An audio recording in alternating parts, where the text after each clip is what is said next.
ಸರ್ಕಾರಿ ಶಾಲೆಗಳಲ್ಲಿ ಕೆಲವೊಂದು ಶಾಲೆಗಳಲ್ಲಿ ಅವ್ಯವಸ್ಥೆಗಳು ಇದಾವೆ ನಿಜ. ಈ ಬಗ್ಗೆ ನ್ಯೂಸ್18 ಈ ಹಿಂದಿನಿಂದಲೂ ಕೂಡ ದೊಡ್ಡ ಮಟ್ಟದಲ್ಲಿ ಅಭಿಯಾನವನ್ನ ಕೈಗೊಂಡಿತ್ತು. ಸರ್ಕಾರಿ ಶಾಲೆಗಳಿಗೆ ನಿಜವಾದಂತ ಕಾಯಕಲ್ಪ ಬೇಕು ಅಂತ ಕೇಳ್ತಾ ಇದ್ರು. ಯಾಕಂದ್ರೆ ಸರ್ಕಾರಿ ಶಾಲೆ ಅಂತಂದ್ರೆ ಮೂಗು ಮುರಿಯುವಂತ ಪರಿಸ್ಥಿತಿ ಇದೆ. ಈ ಮಧ್ಯದಲ್ಲಿ ಮಾದರಿ ಶಾಲೆಗಳನ್ನಾಗಿ ಸರ್ಕಾರಿ ಶಾಲೆಗಳನ್ನ ಹೇಗೆ ಮಾಡಬೇಕು, ಈ ನಿಟ್ಟಿನಲ್ಲಿ ಶಿಕ್ಷಣ ಇಲಾಖೆಯ ಪಾತ್ರ ಏನು ಅಂತ ಹೇಳಿ ಪ್ರತಿ ಬಾರಿ ನ್ಯೂಸ್18 ಎಚ್ಚರಿಸ್ತಲೇ ಇದೆ. ಇಲ್ಲಿ ಸರ್ಕಾರಿ ಶಾಲೆಗೆ ಕೊಠಡಿ ಕೇಳಿದ್ದೆ ತಪ್ಪಾಯ್ತಾ? ಮಕ್ಕಳ ಜೀವ ರಕ್ಷಣೆಗೆ ಧ್ವನಿ ಎತ್ತಿದ್ದೇ ಅಪರಾಧ ಆಯ್ತಾ? ಉತ್ತಮ ಶಿಕ್ಷಕ ಶಂಕರ್ಗೆ ಈಗ ಸಸ್ಪೆಂಡ್ ಭಾಗ್ಯವನ್ನ ನೀಡಲಾಗಿದೆ. ರಾಜ್ಯ ಪ್ರಶಸ್ತಿ ವಿಜೇತ ಶಿಕ್ಷಕನಿಗೆ ಈಗ ಅಮಾನತು ಶಿಕ್ಷೆಯನ್ನ ನೀಡಲಾಗಿದೆ. ಗುಡಿಬಂಡೆ ಸರ್ಕಾರಿ ಶಾಲೆಯ ಮುಖ್ಯ ಶಿಕ್ಷಕ ಎಂ ಶಂಕರ್ ಚಿಕ್ಕಬಳ್ಳಾಪುರ ಜಿಲ್ಲೆ ಗುಡಿಬಂಡೆ ಹಿರಿಯ ಪ್ರಾಥಮಿಕ ಶಾಲೆಯ ಶಿಕ್ಷಕರಾಗಿದ್ರು. ಇವರು ಶಿಥಿಲಗೊಂಡಿತ್ತು ಶಾಲೆಯ ಕೊಠಡಿಗಳು. ಈ ಬಗ್ಗೆ ಕೇಳಿದ್ರು ಮುಖ್ಯ ಶಿಕ್ಷಕ. ಈ ಶಾಲೆ ಬಗ್ಗೆ ನ್ಯೂಸ್18 ಅಭಿಯಾನದಲ್ಲಿ ಸುದ್ದಿಯನ್ನು ಕೂಡ ಪ್ರಸಾರ ಮಾಡಲಾಗಿತ್ತು. ಶಾಲೆಯನ್ನ ಸರಿಪಡಿಸುವುದಕ್ಕೆ ಶಿಕ್ಷಣ ಇಲಾಖೆಗೆ ಶಿಕ್ಷಕ ಒತ್ತಾಯವನ್ನ ಮಾಡಿದ್ರು. ರಾಜ್ಯ ಮಟ್ಟದಲ್ಲಿ ಉತ್ತಮ ಶಿಕ್ಷಕ ಅವಾರ್ಡ್ ಅನ್ನ ಪಡ್ಕೊಂಡಿದ್ದಾರೆ ಶಂಕರ್ ಅವರು. ಇನ್ನು ವಿಕಲಾಂಗನಾಗಿದ್ದಾರೆ ಇವರು. ಆದರೆ ಇವರಿಗೆ ಈಗ ಸಿಕ್ಕಿರೋದು ಶಾಲೆ ಬಗ್ಗೆ ಕೇಳಿದ್ದಕ್ಕೆ, ದನಿ ಎತ್ತಿದ್ದಕ್ಕೆ ಸಸ್ಪೆಂಡ್ ಭಾಗ್ಯ. ಕರ್ತವ್ಯ ಲೋಪ ಹೆಸರಲ್ಲಿ ಅಮಾನತು ಮಾಡಿದ್ದಾರೆ ಡಿಡಿಪಿಐ. ಶಿಕ್ಷಕರ ಬೆಂಬಲಕ್ಕೆ ವಿದ್ಯಾರ್ಥಿಗಳು ಮತ್ತು ಪೋಷಕರು ನಿಂತುಕೊಂಡಿದ್ದಾರೆ. ಅಮಾನತು ಆದೇಶ ಇದು ಸರಿಯಾಗಿಲ್ಲ, ಇದನ್ನ ವಾಪಸ್ ತಗೊಳ್ಬೇಕು ಅಂತ ಹೇಳಿ ಮಕ್ಕಳು ಪೋಷಕರು ಆಗ್ರಹವನ್ನ ಮಾಡಿದ್ದಾರೆ. ಜೂನ್ 17ನೇ ತಾರೀಕು ನ್ಯೂಸ್18 ಗುಡಿಬಂಡೆ ಸರ್ಕಾರಿ ಶಾಲೆ ಬಗ್ಗೆ ವಿಸ್ತೃತವಾಗಿ ವರದಿ ಪ್ರಸಾರ ಮಾಡಲಾಗಿತ್ತು. ಶಾಲೆ ಅವ್ಯವಸ್ಥೆ ಬಗ್ಗೆ ಮುಖ್ಯ ಶಿಕ್ಷಕ ಮಾತನಾಡಿದ್ರು ಅಂತ ಹೇಳಿ ಸಸ್ಪೆಂಡ್ ಮಾಡಲಾಗಿದೆ. ಇಲ್ಲಿ ಸುಮಾರು 16 ಕೋಟಿಗಳಿತ್ತು. 16 ಕೋಟಿಗಳು ಕೂಡ ದುರಸ್ತಿಯಲ್ಲಿವೆ. ಇದನ್ನು ನಾನು ನ್ಯೂಸ್18 ನಾನು ಹೇಳಿಕೆಯನ್ನು ಕೊಟ್ಟಿದ್ದೆ. ಆ ಹೇಳಿಕೆಯಲ್ಲಿ ಅದನ್ನು ಬಹಳ ವಿಸ್ತಾರವಾಗಿ ಹೇಳಿ ಅವರು ಕೂಡ ಉತ್ತಮವಾದಂತಹ ಶಾಲೆ ಬಗ್ಗೆ ಬಹಳಷ್ಟನ್ನು ಹೇಳಿದ್ದಾರೆ.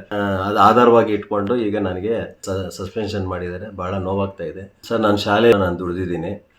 PMC ಶಾಲೆ ಬರುವಂಥ ಅನುದಾನ ಕೂಡ ನಾನು ಸದ್ಬಳಕೆ ಮಾಡಿಕೊಂಡು ಯಾವುದೇ ದುರುಪಯೋಗನೂ ಕೂಡ ನಾನು ಮಾಡಿಲ್ಲ. ಕರ್ತವ್ಯ ಲೋಪ ಮಾಡೋ ಅಂಥದ್ದು ನಾನು ಅಂಥದ್ದು ಯಾವುದೂ ಮಾಡಿಲ್ಲ. ನಾನು ಇದುವರೆಗೂ ಕೂಡ ರಾತ್ರಿಗಳನ್ನು ಕೆಲಸ ಮಾಡಿದ್ದೀನಿ. ಎರಡನೇ ಮನೆ ಅಂದ್ಕೊಂಡು ಶನಿವಾರ ಭಾನುವಾರ ಕೂಡ ನಾನು ಕರ್ತವ್ಯ ಮಾಡಿದ್ದೀನಿ.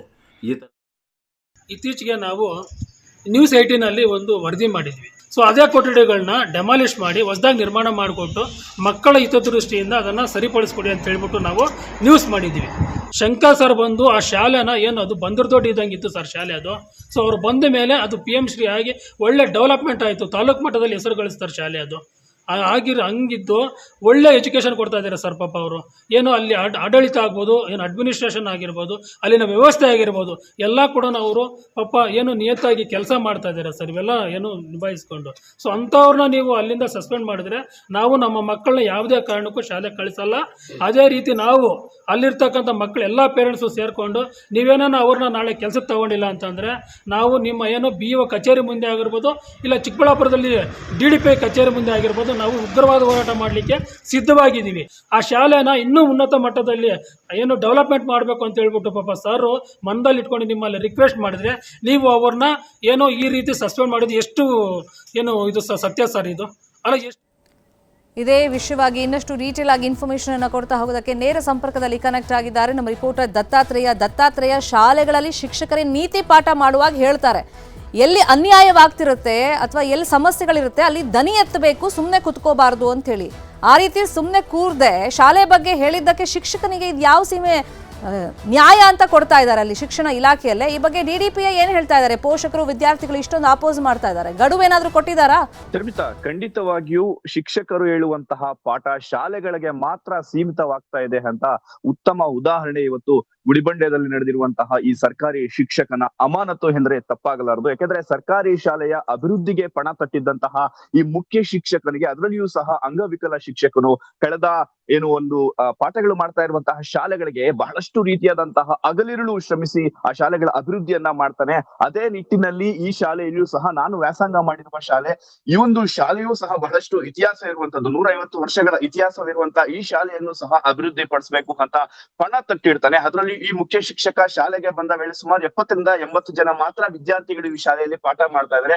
ಆದ್ರೆ ಪ್ರಸ್ತುತ ಈ ಶಾಲೆಯ ಮುಖ್ಯ ಶಿಕ್ಷಕ ಬಂದ ನಂತರ ಈಗ 300ಕ್ಕೂ ಅಧಿಕ ವಿದ್ಯಾರ್ಥಿಗಳು ಇದೇ ಒಂದು ಶಾಲೆಯಲ್ಲಿ ಪಾಠ ಮಾಡ್ತಾ ಇದ್ದಾರೆ. ಅಂದ್ರೆ ಇಲ್ಲಿರುವಂತಹ ಶಿಕ್ಷಕರ ಉತ್ತಮ ಪಾಠ ಎಂದ್ರೆ ಅದಕ್ಕೆ ಉದಾಹರಣೆ ಅಂತ ಹೇಳ್ಬೋದು. ಈಗ ಅದೇ ಉತ್ತಮ ಪಾಠ ಮಾಡ್ತಾ ಇದ್ದಂತಹ ಶಿಕ್ಷಕ ನಮ್ಮ ವಿದ್ಯಾರ್ಥಿಗಳಿಗೆ ಇಲ್ಲಿರುವಂತಹ ಮಕ್ಕಳಿಗೆ ಉತ್ತಮವಾದಂತಹ ಕೊಠಡಿಗಳನ್ನ ಕೊಡಬೇಕು ಎಂಬ ಉದ್ದೇಶದಿಂದ ಮಾಧ್ಯಮಗಳಿಗೆ ನ್ಯೂಸ್18ಗೆ ಮಾಹಿತಿಯನ್ನ ನೀಡಿದ್ರು. ಈಗ ಅದೇ ಆಧಾರದಲ್ಲಿ ಇಟ್ಟುಕೊಂಡು ಡಿಡಿಪಿ ರಮೇಶ್ ಅವರು ಅಮಾನತನ್ನ ಮಾಡಿರುವಂತಹದ್ದು. ಇನ್ನು ಕೆಲವೇ 5 ನಿಮಿಷಗಳ ಹಿಂದೆಯಷ್ಟೇ ನಾವು ಈಗ ಡಿಡಿಪಿಯನ್ನ ಖುದ್ದಾಗಿ ಫೋನ್ ಮುಖಾಂತರ ಸಂಭಾಷಣೆ ಮಾಡಿದಾಗ ನನ್ಗೆ ಬಿಇಒ ಅವರು ಮಾಹಿತಿಯನ್ನ ಕೊಟ್ಟಿದ್ದಾರೆ, ಕರ್ತವ್ಯ ಲೋಪ ಎಸಗಿದ್ದಾರೆ ಎಂಬ ಮಾಹಿತಿಯನ್ನ ಕೊಟ್ಟಿದ್ದಾರೆ.